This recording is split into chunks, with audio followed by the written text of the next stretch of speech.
Hello, good morning, guys. Hello, welcome to UK Pass Academy. So it's 9:30 a.m. UK. Hello, Dr. Nida Zara. How are you? Hello, I'm good. How are you? I'm good. Welcome, guys. Welcome again. Welcome to the second day of our course. And I'm with Dr. Nida Zara. And we will be revising the previous approaches, and we will try to cover new approaches and new scenarios, starting with the simulations.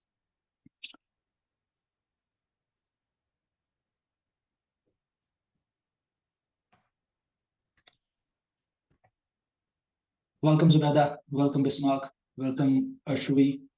Welcome, Savan. So before I start, I would like to ask you questions. So I would like to introduce myself. My name is Dr. Zeeshan. I'm in the UK from last 4 years. I've been teaching PLAB 2 from last 2 years, and I'm in teaching from last 10 years. I love teaching from 2013. I'm teaching medical students, then doctors. I taught as a teacher assistant in University of Bedfordshire. Then I've been teaching PLAB 2. Currently, I'm working as an A&E doctor and also working as teaching fellow in Salford University for their medical students. I'm doing most of the time simulations related to the orthopedic department as well. So guys, if you have any question, welcome Sadia, welcome all of you. So I can see a lot of people are joining. Before I proceed, I would like to ask a few questions from you guys. So the first question is, what is difference between PLAB 2 and MLA? Yes, Dr. Nida, do you think that there would be any difference between PLAB 2 or MLA, or when it would be implemented, and what would be the difference? Have you read about that? As far as I know, there's no difference, to be honest. Yeah, I think they will be starting some pilot stations. Some new things would be there, but in terms of the curriculum and everything, like PLAB, there will be 2 parts and one. I think they are pretty much same, but yes, there will be some new stations. So in terms of that, things would a bit different. Yeah. Yes, so she's right. There are few differences between MLA and PLAB 2, but the good thing is that the people who has exam before May 17 or May 20, 28, they are going to go the same with the name PLAB 2. But there is a bit of differences, but you don't need to worry about those differences because we are trying to create summaries for all the presenting complaints which has been given. So guys, before I proceed, I would like to ask you guys, if you have, Dr. Noor, welcome. If you have any question from yesterday class, please write down in the chat box. So we will keep answering you. Dr. Amber, Dr. Sadia, and Dr. Kobab, welcome. And if you have any question, please write in the chat box. So I'm very happy to answer those questions. Then I'll come to the today's topic approaches. So I'll start with the chest pain, shortness of breath. So try out chest pain, shortness of breath, cough, and then I'll move to the next part, which we are going to do today. So guys, a quick question. Is PLAB 2 is exam of knowledge? Yes or no? Is PLAB 2 exam of knowledge? Yes or no? Thank you very much. Thank you very much for appreciating that. And definitely we'll try our level best to give you more simulations. So today, good news is that we are getting more simulation. Today's maybe 5, 6, 7, 8 daily. Our target is to get 8 to 10 simulation along with algorithms. Is PLAB 2 is exam of knowledge? Yes or no? Or sometime you have to say yes or no in the chat box. Yes or no, or sometimes. Yes, Dr. Nida, do you think that PLAB 2 is assessing our knowledge as a doctors? I mean, yes, for the knowledge, the part 1 and then part 2, like it's a mix of both things, I would say, because knowledge is there. So there's That's a good answer. Yeah. But I would say the knowledge wise, you're going through medical school. Yeah. You're going through PLAB 1. They already know that you have the right knowledge. That's why they have given you opportunity to appear in PLAB 2. So definitely, this is not the exam of knowledge. This is what I think. This is an exam of knowledge, how you deliver your knowledge, which you perceived 5 to 6 years of medical school, and then after doing the PLAB 1 exam. So most of the students, what they would do, they keep thinking that they need to learn things, they need to cram things. Actually, this is not the truth. You just need to know few of the algorithms, few of the approaches. Like I would like to tell you, there are few approaches for the medicine, just one approach. If the pain is one approach, Socrates. If anything else, Oripara. And if you are going to see an angry patient, there's only one approach. Okay, for everything is one approach, and then how you deliver it, how will you communicate it? So it is an exam of talking. So it would be like some limitation as a junior doctor. So they want to see that how good you are as a junior doctor, like F2 level. They don't want to see that how good you are as a consultant or anything back home. They will be assessing you that are you safe doctor? Are you a safe doctor to enter into the UK medical practice or not? Or you a good doctor or not? This is what they just want to see that. So I would say the knowledge what you got already is enough, but just quick summaries of those knowledge is enough to go through the PLAB 2. This is what I think. And in most of the time, when you go through the summaries, approaches, and you deliver that information, you're able to do that. Next question, guys. So from the yesterday's sections, can anyone decode Socrates? What is Socrates? Then I'll quickly show you different parts of algorithms. So quickly share my screen now. I'm going to share my screen now. They just have to type, like, can't they just come and speak? Yes, they can speak as well. Yeah, I think they should come and speak. Yeah. Yes, for the question answer session, you can come and speak, and you can tell that whatever your query is that. If you are, I can stop the recording. So I will do the recording when we will do simulation. So now I'm going to stop the recording. So if you have any question, you can ask. If you have any question, it's not recorded. So if you have any question, you can ask question now. No problem. Okay, so I'm going to share my screen again, and then I would like to involve you guys, so you can speak to us, or you can chat in the chat box as well. So I want to quickly go through the approaches again. So you can see this is sort of algorithm we'll be showing you in the UK Pass Academy. So in this way, we will be teaching you everything. Yesterday, I know you have done it. So, but what you need to know about this, I will show you quickly. Okay. So my question to you guys, if somebody is coming with the pain, how would you start with that? If somebody is coming with the pain, what is the code? So the basic thing they want from you guys is that you ask a question, open-ended question. Please tell me more. Please tell me more about this pain. Can you please tell me more about this pain? And how would you decode it? You will use the Socrates. Socrates is just a mnemonic in which, as for sight, you will ask, where is the pain? How it started, when it started, how long, suddenly it started, or it started gradually, or describe, can you please describe the pain for me, or it stays, or it comes and goes. It will tell you everything about the pain. So that will tell you about the character of the pain. For example, it's a crushing pain, or is pain is changing over time, anything make it worse, or anything make it better. So you will give options. Sometimes they are actors. So you will say that anything make it better. Then they will say, what do you mean by doctor? What then you will give option. I mean, by changing position, moving forward, moving backward, then you will ask, can you please scale it for me? Scale. Then again, you will say from the scale from 0 to 10, how would you scale it? 0 being lowest pain and the 10 being worst. Then ask the pain, is it leave? Have you, so be humans, don't be robotic. If somebody's in pain, sitting like this, acknowledge that emotion. Michael, I can see that you are in pain. Do you need anything? Have you taken any pain relief at home? Or have you got any pain relief from the nurses, from the triad? You will ask those questions. If chest pain, always ask treatment. So these are the things you will be looking like. Our algorithm will be look like this way. So if you closely see this algorithm, so what I would like to tell you, this is whole approach you need to use in the PLAB 2. What is the approach? First of all, you'll start with the history, simple, like medical school thing. You're learning from fourth year medical school. So you will take presenting complaint. Then after that, you will take history of presenting complaint. These short questions. Why you ask short questions? Don't use any medical terminologies. Ask these short questions in the form of very quick questions. And after that, you will ask about DDs. Always ask DDs first. So for for example, if you're suspecting MI, so why are you starting with MI? Because you want to make sure that the patient is safe. So you will start with MI and sweating. By any chance, do you feel sick? Or have you vomited? By any chance, leg pain, you're thinking about any PE or DVT, you're thinking of acute shortness of breath, that you will ask sudden difficulty. So patient, when you're talking to the patient, you won't say shortness of breath or something like that. You say problem in breathing, difficulty in breathing, or you would say, are you coughing up anything? Or are you coughing up phlegm? So you will ask this question. Don't ask, do you have pneumonia? Do you have this?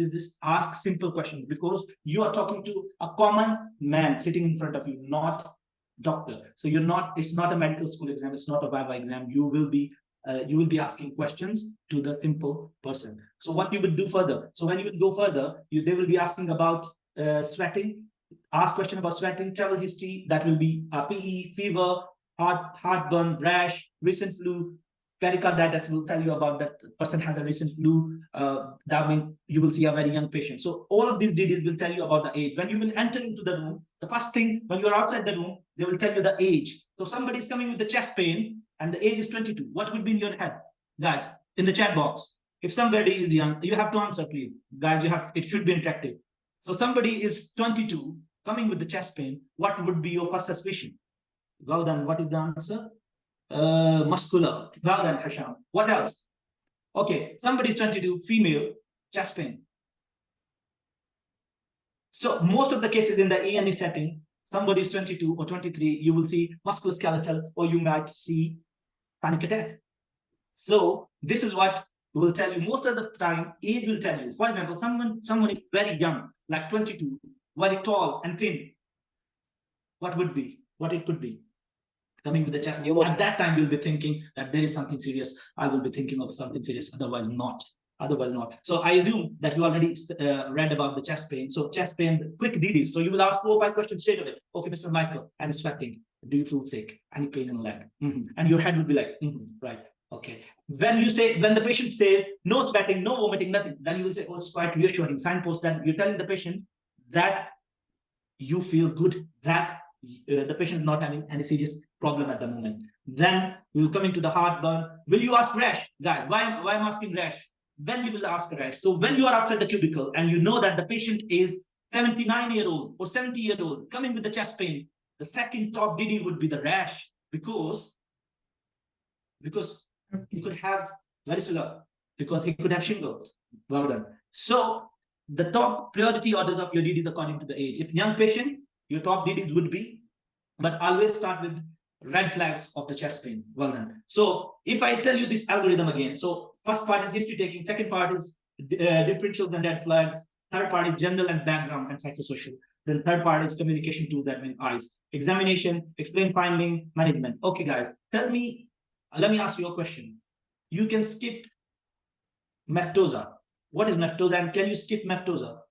Meftosa. Can you skip Meftosa? Yes or no?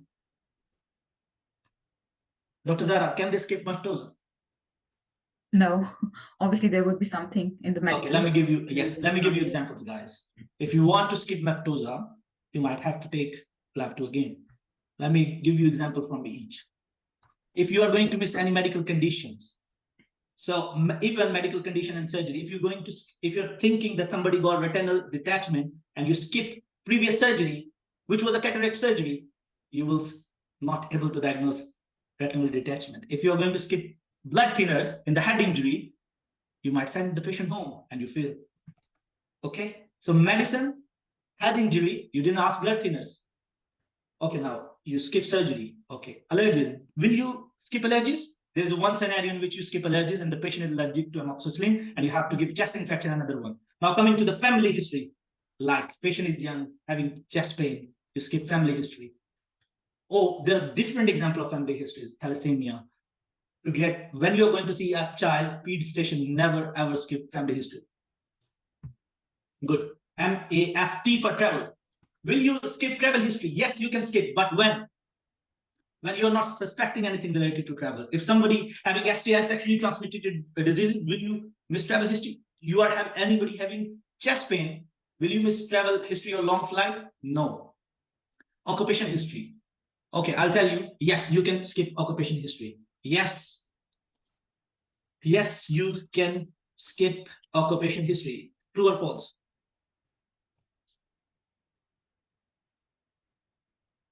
Zubda, depending upon that, yes. You can't, thank you, Saban. You can't skip occupation history because occupation history relates with the psychosocial. The person is working at the work, having headache, might be stress headache. Okay, the patient working in wood industry might be having mesothelioma. So somebody is working in wood industry. If you don't ask occupation history, what do you do for a living? You can't offer loads of things. So never miss occupational history. So how to ask occupational history? How to signpost Meftosa? How to signpost Meftosa, guys? I want to put some more stress on history taking. How to ask or signpost Meftosa, guys? I want you to write, or if you want to speak, you can speak as well.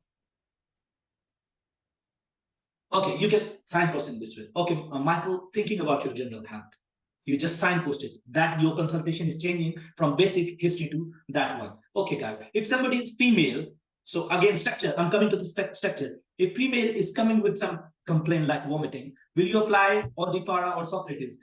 Remember, I'm telling you guys, if there is a pain everywhere, pain, apply Socrates, mnemonics. Socrates. What Socrates? You will ask how long, when, how long, suddenly, gradually, distracted, stays, come and go, moves elsewhere, pain change over time, scale it for me. That is for pain. If somebody is having anything else, you would ask Odipara. The same thing, but you are trying to go in detail of that. When you go into the history of presenting complaint, always start with red flags. Depending upon the red flags. If you're thinking of cancer, start with flaws. What is flaws? Fever, lumps and bumps, appetite changes, weight loss. So that is flaws. If you're thinking of stroke, start with fast. What is fast? I'll come to that. Fast. What is fast? That is facial weakness, arms weakness, slurry speech, and the timing when the system started. This is fast. So whenever you are suspecting anything, start as a safe doctor, ask red flag after the Socrates or Odipara or Meftosa. Well done, guys. So if you are outside the cubicle, you get to know that patient is female. Before Meftosa, will you ask anything?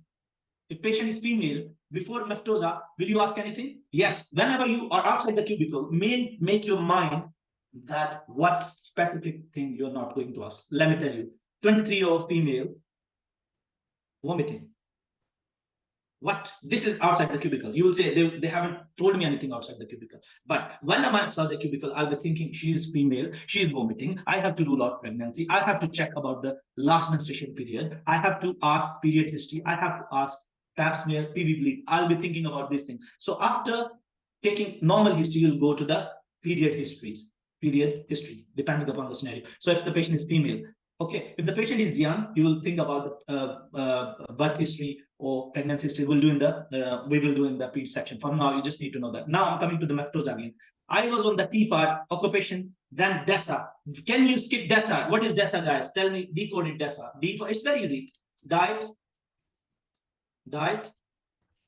exercise. Well done, Noor. Diet, exercise. And as for smoking, how would you signpost, Noor? How would you signpost DESA? So you can say, like I can tell you, so don't say that if you're going to ask about someone that is drinking alcohol in UK, it's a social thing. So you can say thinking about your social life or thinking about your lifestyle. Okay, walk me through your diet. Just simple question. If you are going to ask about diet, walk me through your diet. If you want to know detail about the diet, if you just want to ask about diet, because if it is a lifestyle station, chest pain, you can ask, maybe asking about the burgers or something. Then you can, are you physically active? You can ask about the exercise. Smoking, do you smoke? If they tell yes, how much, you'll take the detailed history. If they tell you about alcohol, you'll take the detailed history. Yes, Aban. So will you, if somebody say that they are taking, they are drinking alcohol, and they tell you, will you stop there? You won't stop there. You'll take detailed history of alcohol. Okay. So the good news is that we are creating an ebook only for the history taking. History taking, it would include alcohol history, smoking history, drug history, sexual history, period history. All the sensitive histories would be ebook. That will be shared into the group soon and will be shared to everyone because I know this part, I know it's the second day only, but I want you guys to take history properly. You know, everyone, even your professor in medical school will tell you that if you're not good at history and data gathering part, you will not be able to reach diagnosis. You will not be able to manage as well. So that best and the first part you need to practice on is history taking. Okay. So I will ask Nida, can you take history from me about, for example, I have any pain. Can you quickly take a history from me for any pain? So let's say I have pain in my head or I'm having headache. Quickly take a history from me. Then I'll tell you what are the good points. Okay. So let me stop here so that I can see. Yes, Nida, ask about pain. So can you tell me a bit more about like where you have the pain? Oh, doctor, it's the worst headache. Oh. I can see that you're quite you're in pain. Don't worry, just a few more questions. When did it started? Oh, doctor, it started today. Oh my God. Doctor, I took paracetamol. It's not helping me. All right. And may I know when did you took the paracetamol? I just came before ambulance. It's worst headache of my life. Oh. I'm so sorry. Like we will be giving you some stronger painkillers. Just need to ask you a few questions. Sure. Thank you, doctor. Yeah. Thank you very much. So do you, like, can you point like where exactly you have the pain? I don't know. It was like a banging pain. It's the worst headache. Oh, All right. Okay. And is it continuous or just comes and goes? doctor, it's still there. It's still there. I can feel it now. I All can right. feel it's constant. It came on just 1 hour ago and it's still there.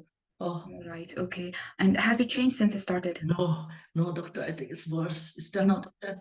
all right. You mentioned you took paracetamol and didn't help. Anything else that you think that is helping it? No, no, doctor. All right. Anything that makes it worse, like the lights or? No, doctor. I think light is hurting me as well. Right. And you scored it 10. Well, Yeah. definitely we're going to give you some painkillers, the stronger ones. All right. Okay. Okay. Right. You like me to dim the lights if you want? Yeah. Thank you, doctor. Thank All you. right. So, guys, basically, this is one of the difficult when you're not able to. In this situation, the patient won't let you proceed to the history. The patient would be in the pain. It could be the worst headache because we'll be doing the headaches as well today. Having the main thing which I want to teach you guys is that how to ask the pain history. Or the pain could be anywhere. Don't think that these are different scenarios. Tummy pain, joint pain, leg pain, headache, everywhere. You will stick to one approach and you will go for that. If patient is not letting you go further, offer pain relief, like Zahra done. So she asked, when was I took that pain? And she done the first thing. She changed, she forgot about Socrates, but he remember as a good doctor, how much is the pain and how she can help me.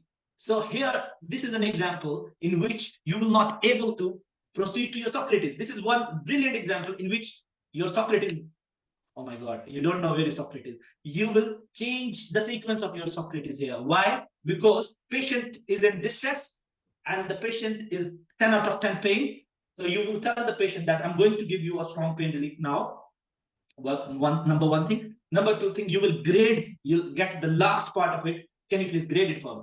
So 10 out of 10. But couple of things which can be done. I'll try to do that. So Zara will change it to, again. Okay. So now you will act like a patient, the same simulation in the pain, because I want to simulate one by one Socrates with you guys, and then we will do that. Okay. All right. So yes. The same headache. So same thing. I will act like a doctor. Okay. Doctor, I'm just having a headache.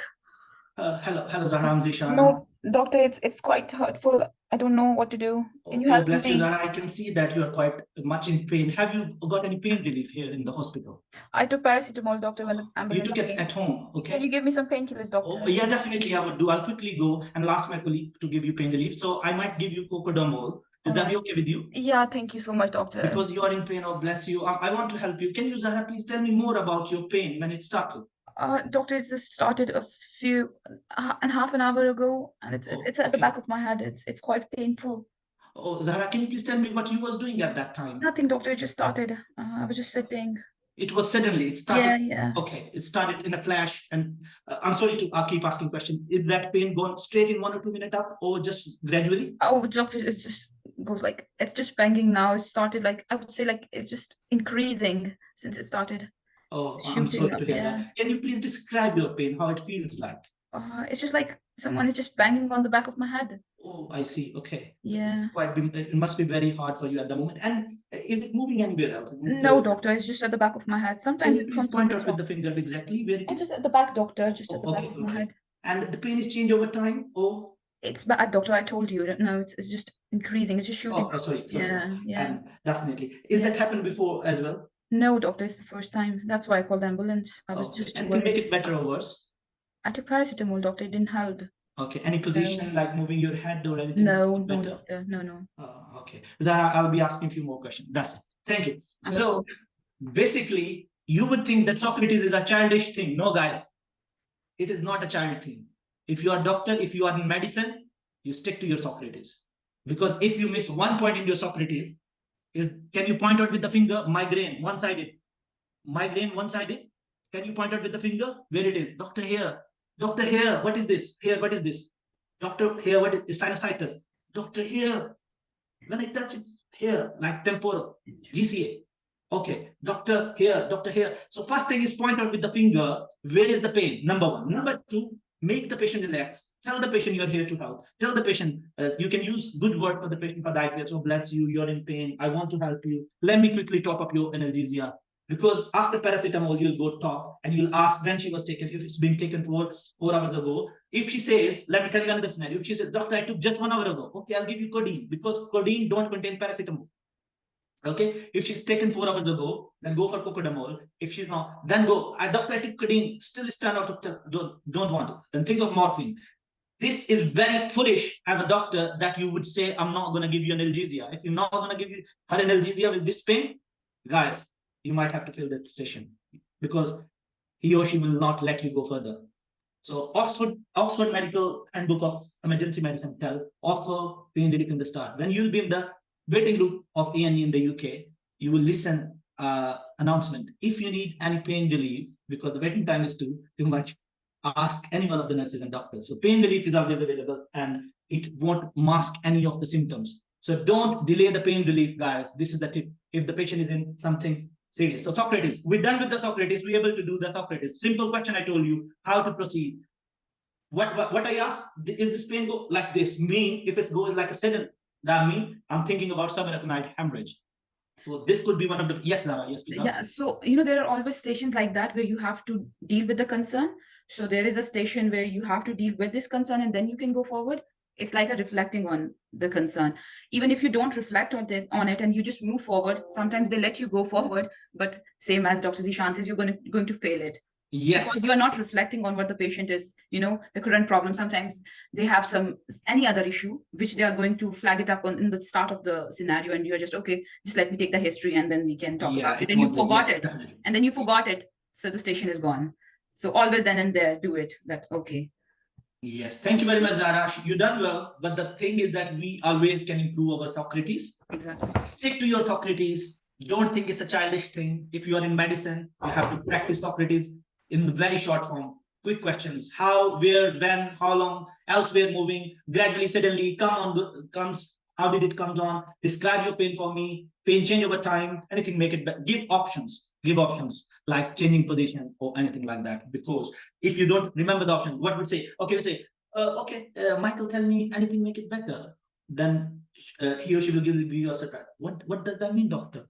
And you should have options yourself. If you don't have options, you will stuck in your consultation. So this is the first thing you need to know. Well done. So we have done with the Socrates. So thank you, Zahra, for that. Again, the second part, red flags. Okay, Zahra, can you please ask me flaws? So have you noticed any fevers lately? No. Any change in your weight? Not particularly. What about your appetite? Yeah, I'm eating fine. Any lumps and bumps anywhere in the body? Yes, doctor. Maybe I have noticed around my groin. Yeah. Right. And when did you notice that? Oh, just recently. Yeah, 3 days ago. That's why I'm here. 3 days ago. Or is it painful? No, it's not painful. All right. And have you touched the surface? Is it smooth or? Yeah, it's smooth. Smooth, all right. And is it soft or hard, if you noticed? Yes, soft. Soft. Thank you, Zara. You're going into the history of the lungs. Well done. So flaws is basically you'll ask. You can ask in different way. How to ask people. Zara, by any chance you can ask. Lita, by any chance you having spiking any temperatures? So in UK usually they know the word temperature. Yeah. So you need to know their society. F for fever, L for lumps and bumps. If by any chance any change in your appetite or your appetite reduced, by any chance you notice any change, have you got any weight loss? There was a couple of stones. This is what you would do. Flaws. Fast, Zara, ask me fast. So any any drooping of your face? Have you noticed? No. Any weakness in your arms? No. No. Any slurred speech? If your partner, anyone with you noticed? No. Or you noticed? No. No. All right. And so with your symptoms, whatever they are, so when they started, you are not having any symptoms. Yeah, thank you very much, Zara. So let's try another way. So there are different ways of asking. You well done. So there is another way. Fast is basically for what? Guys, chat box. Why I ask fast? Where I can ask fast? Where I can ask flaws? Question. Where I can ask flaws? Guys, Taban, Noor, Zara, you can tell as well to the students. The stroke or the TIA? Noor. When you ask flaws and why you ask flaws in the start? Yes, Dr. Noor, this is what I ask question, where I can ask flaws. So you can ask flaws where you are suspecting something infectious, malignancy, like TB, cancer, infection, or even HIV. So infection and malignancy, two things. So these are the red flags. Okay. Where else? Chronic if something is going like Yeah, chronic going on, something like that. Okay, when you're asked fast. Yes, thank you, Khobab. When I'm asking when you are going to ask fast. Anything related to neurology. Headache. Will you ask fast, Zara, in headache? yeah. Will you bring fast in the start? Even it's simple migraine, the concern would be doctor might be I'm having two. So you will always ask with the fast. Fast, again, how to ask fast? You can ask, Michael, always in PLAB 2, when you'll be sitting, your hand should be used beautifully. That means sometimes your accent is different. You are from different countries. Your accent is Arabic, your accent is Pakistani, Punjabi accent like me. But how to ask, use your hand that nobody get confused. Because this is an exam of communication, you don't need good English, trust me. You just need to communicate. You already done it. So, okay, Michael, you're having the symptoms from last like 2 days or 3 days. Have you noticed what? Fast, how to ask fast. Have you noticed any weakness in your arms or legs?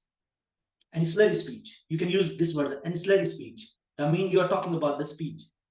Any slurry weakness in arms and legs, that will cover about that. Okay. And as for slurry speech, can you tell me how long you're having the symptoms? That's it.